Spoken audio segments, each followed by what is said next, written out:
Oi, gente, espero que vocês estejam bem. Continuando nossas resoluções da FUVEST 2024, vou ficar aqui no cantinho para não atrapalhar. Esse é o terceiro exercício de física da prova X, que é o exercício 15. E aí, nesse exercício, a gente tem, já olhando rapidamente, a gente tem um gráfico e a gente tem várias linhas desenhadas nesse gráfico, A, B, C, D, E, o que nos faz pensar que provavelmente isso são as alternativas. E esse é um gráfico de posição no eixo de pé, no eixo Y, por tempo no eixo X. Então, automaticamente, a gente já tem que pensar que isso muito provavelmente é uma questão de cinemática. Gráfico de posição por tempo é clássico de cinemática. E o que a gente sabe sobre cinemática?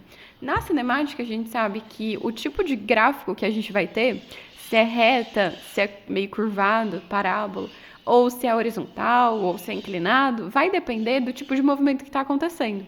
Então, olhando o gráfico, automaticamente tem que vir na nossa cabeça todas essas coisas. Então, por exemplo, o gráfico C, que é uma reta na horizontal, significaria que a posição dessa coisa não está mudando, ou seja, significaria que ele está parado. As linhas B e D são retas, uma é crescente, a outra é decrescente, mas são retas. Então, para ser essa resposta, a gente precisaria ter alguma coisa se mexendo com velocidade constante. No caso do B, que é uma reta crescente, teria que ser uma velocidade constante no mesmo favor, né, no mesmo sentido que o nosso referencial. E no caso do D, que seriam as posições diminuindo, porque a reta é decrescente, a gente teria que ter uma velocidade constante indo contra o referencial. Então, tipo, se as posições aumentam para frente, aí o carro está indo para trás, sei lá, qualquer coisa que está se mexendo. Então, seriam essas as situações. Além disso, a gente tem o gráfico A e o gráfico E, que são tipo parábolas, que nos fazem pensar em um movimento que tenha como equação característica uma coisa de segundo grau, que é exatamente o que acontece quando a gente tem um movimento uniformemente variado, porque aí a posição em função do tempo é dada pelo sorvetão, que tem um t quadrado. Então, é tudo isso que a gente já tem que pensar só de bater o olho no gráfico. E aí a gente tem uma outra imagem, que são vários pontinhos, e esses pontinhos estão inicialmente mais espaçados e depois eles estão mais próximos uns dos outros.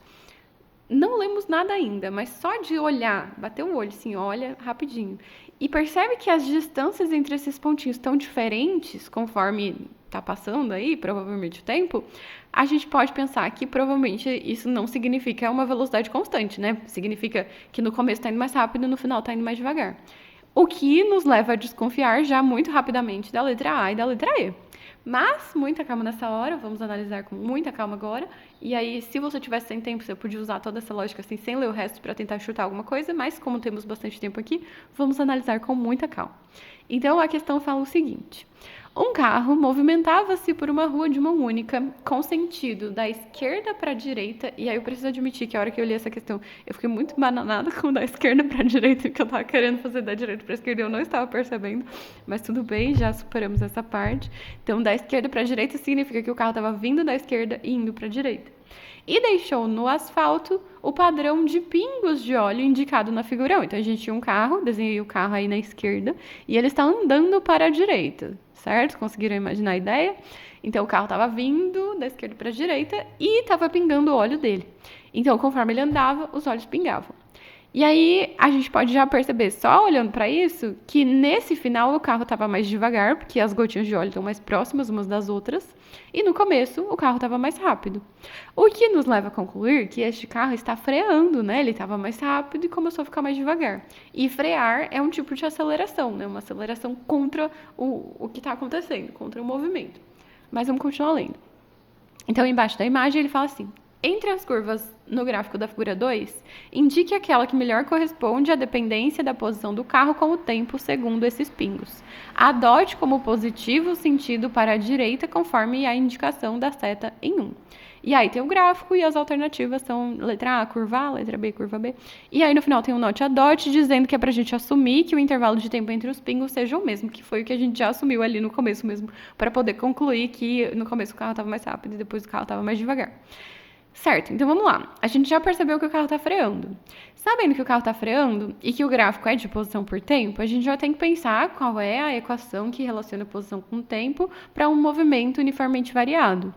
E a gente já concluiu que a equação que relaciona é o sorvetão. S igual a S0 mais B0T mais AT quadrado sobre 2.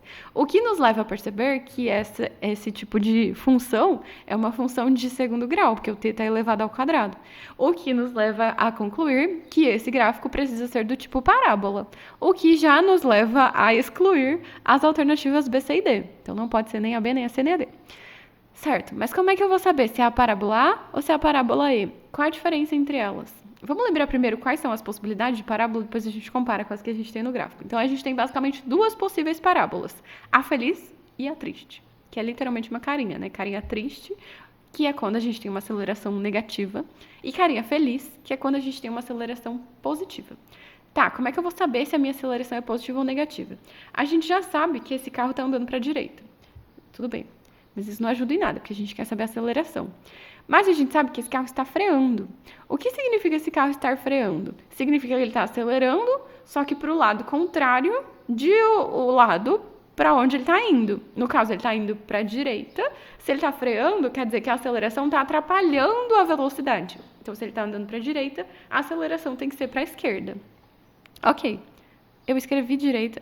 Eu escrevi ao contrário, deixa eu arrumar. Agora está certo. Acelerando para a esquerda. Tive que arrumar meio improvisado aí, mas tudo bem. Então, como é que a gente vai saber o sinal disso? É só a gente ler ali embaixo. Ó. A gente já sabe que a aceleração está para a esquerda. E aí, vendo ali embaixo, ele falou para a gente adotar como positivo o sentido para a direita. Se positivo é para a direita e a aceleração é para a esquerda, significa que a aceleração é negativa. Se a aceleração é negativa, a gente está na situação da parábola triste. E aí é só a gente olhar para o gráfico, tem uma parábola feliz e uma parábola triste. Não, ela não está inteira, né? Ela é meia parábola, mas tudo bem, a ideia é a mesma. A letra E é feliz, é meia feliz. E a letra A é meia triste. Meia, é literalmente meia, tá, gente? Eu tô dizendo que é metade feliz e metade triste. Não tô falando errado, não. Então, a nossa resposta é a triste, que é a letra A. Então, nossa resposta é o gráfico A, que é a letra A. Então, é isso. Espero que vocês tenham gostado. Qualquer dúvida, deixem nos comentários. E se inscrevam para continuar acompanhando os próximos exercícios da FUVEST 2024 que a gente vai resolver aqui no canal. Tchau, tchau. Se cuidem.